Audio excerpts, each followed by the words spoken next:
Join me as I dive into the challenge of landing a dream job using only my networking skills. Let's see how we could go about this. If you are anything like most people, you have probably heard that networking is key to landing your dream job. But what does that really mean? Simply put, networking is about building relationships with people who can help you achieve your career goal. It's not just about collecting business cards or adding people on LinkedIn. It's about creating meaningful connections that can lead to opportunities. I've learned firsthand that having a strong network can literally open doors to jobs that are not even advertised. One of the biggest hurdles people face when trying to network is shyness. I totally get it. Walking up to someone and striking up a conversation can be intimidating. But here's the thing, everyone starts somewhere. Even the most confident networkers were once in your shoes. I'm an introvert and used to have a real hard time at networking events until I invented a mind game for myself. I know that if I have guests over at my place, I will do my best to take care of them and make sure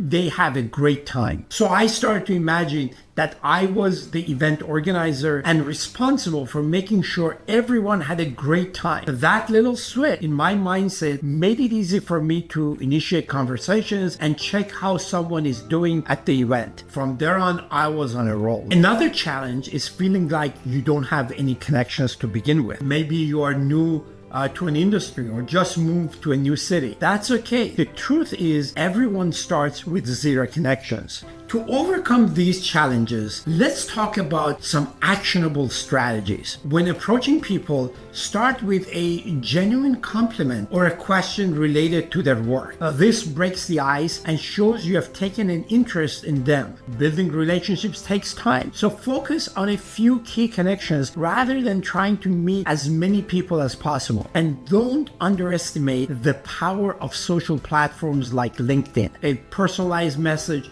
can go a long way in reaching out to someone you would like to connect with. On the other end of the spectrum, do you know your neighbors? How well do you know your hairdresser? Just because they are not in your profession doesn't mean they don't have people in their network that can be of value to you. I had a client who wanted to transition from retail to technology sales. After my encouragement, she started to talk to other parents who attended her kids' baseball game. One of these parents introduced her to an executive at Oracle. She didn't end up working for Oracle, but she had broken into a new network and soon became an account executive working for a tech firm. Now back to our professional network. I want to share a story that really illustrates the power of networking. A friend of mine was trying to get into the tech industry, but had no connections there. She started attending industry events and reaching out to people on LinkedIn, offering to help them with small projects. Over time,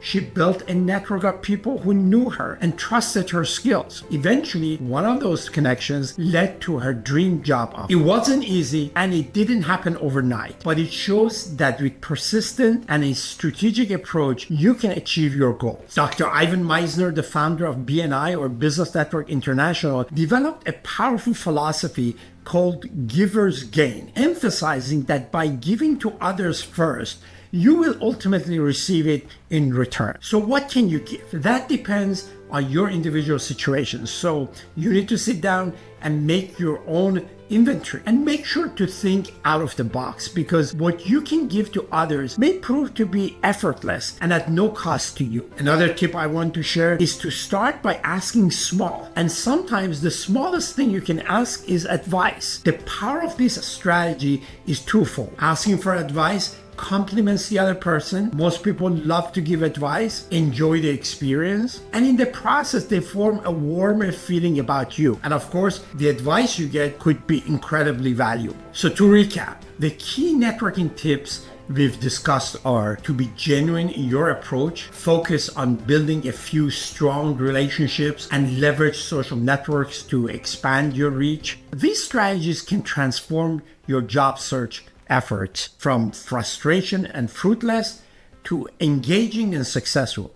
It's about taking control of your career path and making things happen for you. And I want to leave you with two bonus tips. The 80-20 rule also applies to networking. That is, 20% of people in your network will prove to give you 80% of the value in your networking. The problem is you don't know who is in that 20%. And that brings me to the second bonus tip. Do not prejudge who can be helpful to you. Keep an open mind. Learn to ask great questions that can excite others to tell you more about themselves, and be genuinely listen and let things unfold naturally.